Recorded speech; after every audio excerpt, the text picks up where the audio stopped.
Thomas Mitchell sat in the community center watching the ribbon-cutting ceremony for the Parkside Homeowners Association's $2.3 million community center project. It was beautiful. There was no denying that. The building gleamed in the afternoon sunlight. The grand opening had drawn over 300 residents. There was champagne, applause, celebration. The HOA president, Margaret Chen, stood at the podium with a proud smile, talking about how this project would transform their neighborhood forever. Thomas watched the celebration with a knowing expression. He was the only person in the room who knew the truth about that land. He was the only one who understood what was really happening here, and he'd made a strategic decision to let the project finish before revealing everything. What happened next would blow the community apart and expose a conspiracy that went far beyond a simple community center. Before we dive into this shocking story about corruption, deception, and one man's decision to wait for the perfect moment to expose the truth, please like this video and subscribe to our channel right now. You won't believe what happened when this truth came out. Don't forget to hit that notification bell because this story will absolutely shock you. It involves fraud, hidden ownership, and a cover-up that affects an entire neighborhood. This is the kind of story that makes you question everything you thought you knew about your community. Thomas Mitchell had lived in the Parkside neighborhood for 22 years. He'd moved there as a young professional, raised his family there, and watched the community grow and change. The neighborhood was a typical suburban development. Tree-lined streets, well-maintained homes, a strong sense of community pride. The Homeowners Association ran everything. They set rules about lawn height, exterior paint colors, fence designs. They collected monthly dues from every homeowner. They made decisions about community improvements and development. Margaret Chen had been the HOA president for 8 years. She was charismatic, organized, and genuinely seemed to care about improving the neighborhood. Under her leadership, the HOA had completed several successful projects: a renovated playground, updated street lighting, and new sidewalks throughout the community. 2 years ago, Margaret announced the big project. The HOA had purchased a 2.5-acre parcel of undeveloped land on the eastern edge of Parkside. The plan was to build a community center with a fitness facility, meeting rooms, a pool, and outdoor recreation areas. The price tag was $2.3 million. The HOA would fund it through a special assessment. Every homeowner would pay an additional $400 per month for 3 years to cover the cost. The residents approved it overwhelmingly. At the annual meeting, everyone wanted a community center. It seemed like a perfect investment in neighborhood quality of life. But Thomas had questions. He was a real estate appraiser by profession, and something about the land purchase didn't feel right. He'd asked to see the deed and the purchase documents. Margaret had been dismissive. "Thomas," she'd said with a smile, "you don't need to worry about the details. The board handles all of this. Your job is just to be a good community member and support neighborhood improvements." That response bothered him. Homeowners had a right to see documentation about how their money was being spent. The fact that Margaret was reluctant to show him the paperwork was a red flag. Thomas decided to investigate. He used his professional access to property records and started digging. What he discovered made his stomach turn. The land had been purchased by a shell company called Parkside Development LLC. The seller was listed as Prime Capital Holdings. Neither of these was the HOA itself. This was unusual. Normally, the HOA would buy property directly in its own name. Thomas dug deeper. He paid a research company to trace the ownership of Prime Capital Holdings. What he discovered was shocking. Prime Capital Holdings was ultimately owned by Margaret Chen, her husband Robert, and the former HOA treasurer, David Wong. In other words, the HOA had purchased land from a company that Margaret and David secretly owned. Margaret had voted to approve the purchase. Margaret had negotiated the price. Margaret had pushed for the special assessment to fund the project. And Margaret stood to profit significantly from this arrangement. This was a clear conflict of interest and potentially fraud. The residents had no idea that the $2.3 million they were being assessed to fund a community center was actually enriching the people running the HOA. Thomas contemplated his options. He could expose this immediately. He could file complaints. He could demand an investigation. But he realized something important. Margaret and David would simply stop the project if they felt threatened. They might claim problems with funding or construction. They might disband the project to avoid investigation. Thomas decided on a different strategy. He would let them finish. He would let them complete the community center project. Then, when everything was done, and the residents had paid their special assessment money, and the project was complete, he would reveal the truth. It was a strategic decision that required patience, but it would ensure that the full scope of the fraud would be visible. Construction on the community center began 3 months after the initial vote. Thomas watched the project unfold over the next 18 months. He attended HOA meetings and listened as Margaret reported on construction progress. He heard her talk about how much the community would benefit from this facility. He watched her accept praise from residents who were excited about the project. Throughout this time, Thomas continued his investigation. He discovered more troubling details. The land had been purchased for $600,000, but the actual market value was $400,000.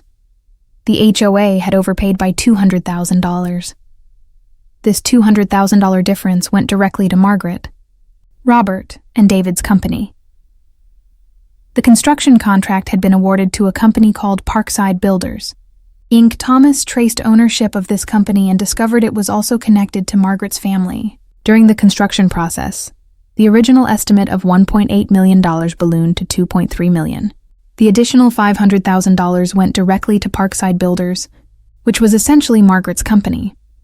Thomas also discovered that the HOA had paid inflated consulting fees to a company called Neighborhood Development Partners. Again, this company was owned by people connected to Margaret and David. Over $300,000 in consulting fees had been paid for work that should have cost $50,000. In total, Thomas calculated that Margaret, Robert, and David had pocketed approximately $1 million through this elaborate scheme. And that didn't count the monthly HOA dues they continued to collect, or the special assessment payments, most of which went toward inflated construction costs that benefited their companies. Thomas gathered all of this documentation. He took photos of property records, corporate filings, and financial documents. He created spreadsheets showing the connections between the companies. He documented the conflicts of interest. He prepared his evidence carefully, methodically, like a lawyer building a case. During this time, he had interactions with Margaret that were interesting. At a community event, she approached him. "Thomas," she said warmly, "I've noticed you at all the HOA meetings. We need someone like you, someone analytical and detail-oriented on the board. Would you consider running for a position in the next election?" Thomas smiled. He understood what was happening. Margaret was trying to co-opt him, to make him part of the inner circle, to neutralize any threat he might pose. It was a smart move, actually. If Thomas joined the board, he'd be harder to dismiss as a troublemaker. He'd have greater access to information, and he might be tempted by the financial opportunities the position could provide. "I appreciate that, Margaret," Thomas replied carefully, "but I think I'm happier just being a regular community member right now." Meanwhile, the construction continued. The community center took shape. The main building rose from the ground. The pool was installed. The fitness facility equipment arrived. The landscaping was completed. By month 17, the project was essentially finished. Thomas attended every construction milestone meeting. He attended every HOA session. He watched Margaret accept congratulations from residents who were excited about having this beautiful new facility. He watched her give speeches about her leadership and vision for the community. He said nothing. He just waited. The grand opening was scheduled for a Saturday in June. The weather was perfect. The sun shone down on the gleaming new building. Over 300 residents showed up. Children ran through the facility, exploring the different areas. Adults smiled and took photos.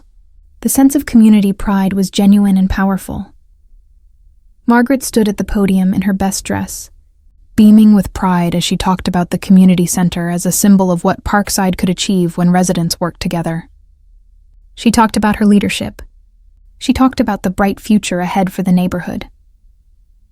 Thomas stood in the back of the room, holding his folder of documentation. He'd been waiting for this moment for over 2 years. The time had come. The official ceremony had ended, and residents were exploring the building. Thomas approached Margaret in one of the side rooms where she was talking with board members. "Margaret," he said calmly. "I need to talk to you about something important. In private." Margaret's smile faltered slightly. She excused herself from the conversation and followed Thomas to a quiet corner. Thomas opened his folder and spread out the documents. "I know about Prime Capital Holdings," he said quietly. "I know about the ownership structure. I know about the inflated prices, the construction costs, the consulting fees. I know that you, Robert, and David have profited significantly from this project." Margaret's face went white. She tried to respond, but Thomas continued. "I'm going to present this information to the community and to law enforcement, but before I do, I wanted to give you the courtesy of knowing that it's coming. You have 48 hours to prepare your response, contact an attorney, or do whatever you think is appropriate." Margaret's hand actually shook as she tried to speak. You can't prove anything. This is just speculation." "I can prove everything," Thomas said quietly. "Corporate filings, property records, bank transfers, bid documents that show the connection between the companies. I have professional documentation showing that the land was overvalued and that construction costs were inflated. I have evidence of conflicts of interest. I have emails between you, Robert, and David discussing the financial benefits of this arrangement." Thomas closed his folder. 48 hours, Margaret. What happened in those 48 hours was panic.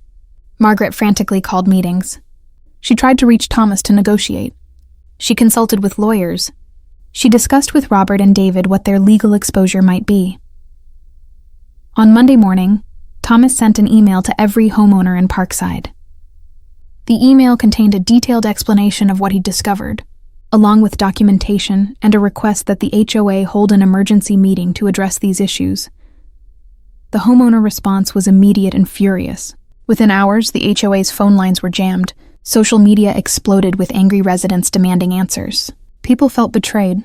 They'd paid $400 per month in special assessments for 3 years, $1,400 per household, believing the money was going to a community center they all would benefit from. Instead, they realized that a significant portion of that money had been diverted into private pockets through various schemes. The emergency HOA meeting was held that Wednesday night, in the very community center that had been the subject of the fraud. Over 400 residents showed up. The tension in the room was electric. Margaret tried to defend herself. She claimed that the companies she was connected to had performed legitimate services. She argued that the prices were market rate. She insisted there was nothing improper about the arrangement. But Thomas stood up and presented his case methodically. He showed the property appraisals proving the land was overvalued. He showed the construction bids from other companies proving the prices were inflated. He showed the corporate ownership documents proving the conflicts of interest. A resident named Stephen Chen, no relation to Margaret, stood up and asked a direct question. "How much money did you personally profit from this project?" Margaret didn't answer directly, but her lawyer, who'd been sitting beside her, quietly suggested that she exercise her right to remain silent. This single action, in front of 400 angry residents, effectively confirmed Thomas's allegations. What happened next was even more significant than the initial fraud discovery. The initial investigation by the neighborhood led to a broader investigation by local authorities, and that investigation uncovered something much darker. As investigators looked more deeply into the companies connected to Margaret and David, they discovered that this wasn't just a one-time fraud scheme. It appeared that Margaret and David had been systematically overcharging the HOA for various projects and services over the 8 years Margaret had been president. Investigators looked back at the playground renovation. The actual cost should have been $200,000. Margaret's companies had charged $350,000. The street lighting project was similarly inflated. The sidewalk renovations were overcharged by 40%. When they added it all up, investigators determined that Margaret, Robert, and David had fraudulently obtained approximately $2.8 million from the Parkside HOA over 8 years. But it got worse. Investigators also discovered that Margaret had been manipulating HOA election results. She had access to the voting records and had been altering vote counts to ensure friendly candidates were elected and threatening candidates were kept off the board. This was election fraud. Additionally, investigators found that Margaret had been signing HOA documents without proper authorization, violating the HOA bylaws which required board approval for major decisions. She'd essentially been operating as a dictator, using her position of trust to enrich herself and her allies. Federal prosecutors got involved. The case was treated as wire fraud and mail fraud because HOA, communications and financial transfers, had crossed state lines. The money had been transferred through out-of-state banks. Margaret Chen was arrested and faced federal charges. David Wong was arrested. Robert Chen faced charges as a co-conspirator. Their companies were seized. Bank accounts were frozen. The legal process took 3 years. Margaret eventually pleaded guilty to federal fraud charges. She received 5 years in federal prison. Robert received 3 years. David received 4 years. During sentencing, the judge made pointed comments about the abuse of trust. "Mrs. Chen," the judge said, "you were given a position of leadership in your community. Your neighbors trusted you with their money and their well-being. Instead of honoring that trust, you exploited it for personal gain. This is a serious betrayal of community." The community itself went through significant changes. The HOA was restructured. New leadership was elected. Financial controls were implemented to prevent future fraud. An external auditor was hired to review all HOA finances. Term limits were established so no single person could accumulate too much power. Remarkably, the community center remained open. The building itself was beautiful and valuable, regardless of how fraudulently it had been financed. The community continued to use and enjoy it, but with a much different perspective on how it came to exist. The homeowners pursued legal action to recover the fraudulently obtained funds. Through settlements with Margaret's assets, David's accounts, and insurance policies, the HOA recovered approximately $1.2 million, less than half of what was stolen, but something. Thomas became something of a community hero. News outlets covered the story of how he'd patiently investigated, gathered evidence, and then exposed the fraud at the perfect moment. Investigators credited his meticulous documentation with making the prosecution's case solid. But Thomas himself was quiet about his role. He didn't seek recognition. He'd simply done what he believed was right, investigating, gathering evidence, and then revealing the truth when it would have maximum impact and would prevent the criminals from covering their tracks. Years later, Thomas ran into a reporter who was writing a long-form piece about the case. She asked him why he'd waited so long to expose Margaret, why he hadn't stopped the project immediately. "If I had exposed it immediately," Thomas explained, "Margaret would have shut down the project. She would have claimed construction problems or funding issues. She would have avoided building the community center at all. The fraud would have been less obvious. The community would never have gotten to use this beautiful facility that everyone contributed to building. But more importantly, the full extent of her corruption might have remained hidden. By letting her finish, by letting her stand up there and celebrate her supposed accomplishment, I forced her to commit to the scheme. I made sure all the financial transfers happened. I made sure all the companies completed their work and received payment. I made sure the fraud was complete and documented. Then when I exposed it, there was nowhere for her to hide." The reporter asked him if he had any regrets about letting residents pay the fraudulent special assessment for that long. "Yes," Thomas said honestly. "I wish I could have warned residents earlier, but I understood that the evidence would be stronger, the case would be ironclad, and the recovery of funds would be more likely if I waited until the project was complete. I made a strategic decision that I believed served the community's long-term interests." What Thomas Mitchell understood was something that many people miss. In cases of complex fraud, patience can be a more effective weapon than immediate action. By waiting, by gathering comprehensive evidence, by allowing the criminals to complete their scheme and commit fully to their crime, Thomas ensured that investigators and prosecutors would have everything they needed to achieve justice. But there's a deeper lesson here too. HOAs are supposed to be run by volunteers who care about their communities. They're given a lot of power. They control finances, make decisions about community improvements, set rules for residents. That power is easily corrupted when there are no checks and balances, when one person accumulates too much authority, when financial controls aren't implemented, when people stop asking questions. Margaret Chen's fraud happened because nobody was asking difficult questions. Nobody was reviewing the financial arrangements carefully. Nobody was investigating conflicts of interest. Thomas was different because he asked questions, paid attention to details that seemed wrong, and had the professional knowledge to trace ownership of companies and understand financial arrangements. The lesson for you watching this story is to be vigilant about institutions that affect your life. Whether it's your HOA, your school board, your city council, or any community organization. These are places where fraud can happen because people assume the leadership must be acting in good faith. But good faith isn't guaranteed. It has to be earned through transparency, oversight, and people willing to ask difficult questions. If you're part of an HOA or community organization, ask to see financial records. Understand who contracts are going to. Know who makes decisions about spending. Require that conflicts of interest be disclosed and avoided. Don't let anyone tell you that you don't need to worry about the details. The details matter. The details are where fraud lives. If this story about corruption exposed, a community deceived, and one man's strategic patience to uncover the truth left you stunned, please like this video right now and subscribe to our channel. Don't forget to hit that notification bell because we're bringing you more incredible stories about fraud, justice, and ordinary people who became heroes by asking the right questions. Comment below and tell us, would you have waited like Thomas did, or would you have exposed Margaret immediately? What would you have done if you discovered this fraud? Share your thoughts and perspectives in the comments section. Watch carefully at the 6:47 mark in our video version, where Margaret's face changes the moment she realizes Thomas knows everything. That moment of realization is haunting.